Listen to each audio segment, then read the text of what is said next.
미국 금리가 더 오래, 더 높이 유지될 가능성에 무게가 실리는 가운데 인프라 섹터가 중장기적으로 저항력과 방어력을 지닌 자산으로 관심을 끕니다. 특히 AI 데이터 센터와 하드웨어 투자가 천문학적인 규모로 이루어지고 있어 관련 기업들이 고금리 여건을 돌파할 체력을 지녔다는 의견에 힘이 실립니다. AI 모델을 이용해 프랭클린 템플턴과 러셀 인베스트먼트의 보고서를 분석한 결과에 따르면 인프라 섹터가 고금리 악재의 저항력을 보이는 데는 크게 세 가지 배경이 자리 잡고 있습니다. 일반적으로 도로와 항만, 전력망, 통신탑 등 인프라 자산의 계약 구조는 소비자물가 지수 연동 요율 인상 권한이나 규제기관의 허용 수익률 재설정 메커니즘을 포함합니다. 필수제 성격의 비탄력적 수요 역시 인프라 섹터의 든든한 버팀목입니다. 경기 변동이나 매크로 유동성 위축과 관계없이 도로 사용과 전력 소비, 데이터 전송 등은 지속적으로 발생합니다. 유동성이 부족해진 시장 환경 속에서도 해당 기업들이 안정적이고 예측 가능한 현금 흐름을 창출하는 이유입니다. 아울러 AI 도입의 가속화와 에너지 전환을 필두로 구조적인 메가트렌드가 인프라 섹터에 강력한 성장 모멘텀을 제공합니다. 시장 전문가들은 유틸리티를 포함해 전통적인 인프라 자산보다 전력망 현대화와 데이터 센터 건설, 에너지 전환 등 구조적인 호재를 지닌 신흥 인프라 섹터를 주목합니다. 매크로 불확실성을 정면 돌파하는 섹터가 될 가능성이 높다는 얘기입니다.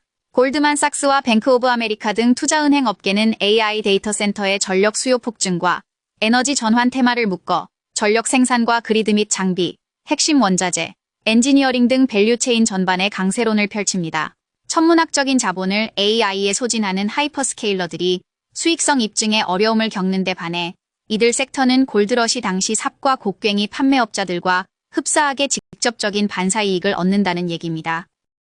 월가는 발전 및 에너지 분야에서 데이터 센터의 24시간 전력 공급 수요에 기대 성장 기회를 확보한 종목들을 추천합니다. 미국 최대 원자력 발전사로 마이크로소프트와 20년 장기 전력 구매 계약을 체결한 콘스텔레이션 에너지와 원자력 및 천연가스를 모두 보유하고 데이터 센터 현장 직결 전력 공급의 수혜를 직접적으로 얻는 비스타가 대표적인 사례입니다. 데이터 센터용 천연가스 터빈과 그리드 제어 장비, 신재생 에너지 설비를 공급하는지 이 번호바와 신재생 에너지 및 태양광, 배터리 저장 장치 분야 대장주로 꼽히는 넥스트에라, 에너지도 월가의 유망주로 꼽힙니다. 전력망 인프라와 냉각 및 배전 장비도 투자은행 업계가 낙관하는 분야입니다. 데이터 센터 액체 냉각과 정밀 전력 관리의 절대 강자로 꼽히는 버티브 홀딩스가 특히 AI 고전력 서버 확산의 최대 수혜 업체로 기대를 모읍니다. 변압기와 전력 변환 및 제어 장비 부문의 글로벌 선두주자로 꼽히는 이트는 전력망 현대화 프로젝트의 필수 업체로 평가받습니다.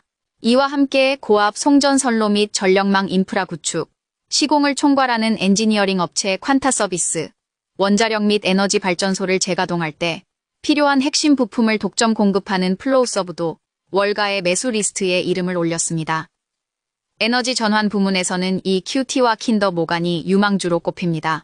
EQT는 미국 최대 천연가스 생산자로 데이터 센터 발전용 가스 공급 계약을 확대하는 움직임입니다. 킨더 모간은 가스를 데이터 센터 인근의 발전소로 운송하는 대규모 파이프라인 인프라를 운영합니다. 반면 영업이익과 현금 흐름 발생이 요원한 차세대 에너지 스타트업이 더 오래 더 높은 금리 여건에 상대적으로 커다란 타격을 입을 전망입니다. 특히 오클로와 뉴스케일 파워 등 소형 모듈러 원전 업체들은 AI 데이터 센터의 게임 체인저로 주목받으며 주가 랠리를 연출했지만 실제 원전 가동과 매출 발생까지 수년의 시간이 걸릴 것으로 보입니다. 고금리 환경에서 미래 현금 흐름의 할인율이 대폭 상승하기 때문에 이들 업체의 주가 밸류에이션 하락 압박이 두드러질 수 있고 추가 자금 조달에 나설 경우 주주 가치 희석 위험이 크다는 지적입니다.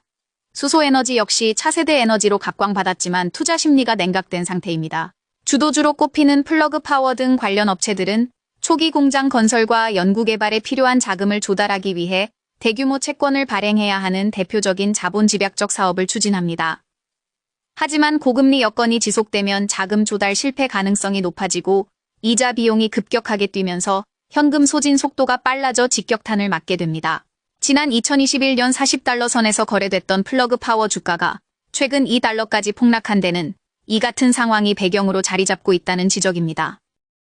시장 전문가들은 고금리에 버티기 힘든 고밸류 고부채 종목에서 실물 자산으로 옮겨 타는 전략을 권고합니다.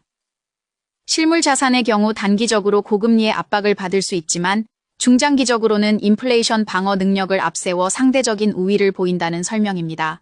물가 상승을 자극하는 직접적인 주체에 해당하는 원자재와 에너지 섹터, 그리고 소비자 물가 지수에 임대료나 요금을 연동하는 형태의 계약을 근간으로 하는 우량 부동산 및 인프라 업체가 상대적으로 유리한 입지를 갖는다는 것입니다. 한편 금은 금리가 오를 때 불리한 자산으로 꼽힙니다. 이자나 배당을 지급하지 않기 때문에 금 매입에 따른 기회비용이 커진다는 논리입니다.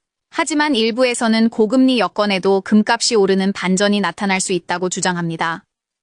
금이 인플레이션 방어력을 지닌 데다 고금리가 초래하는 시스템 균열과 안전자산 수요가 금값을 지지한다는 것입니다.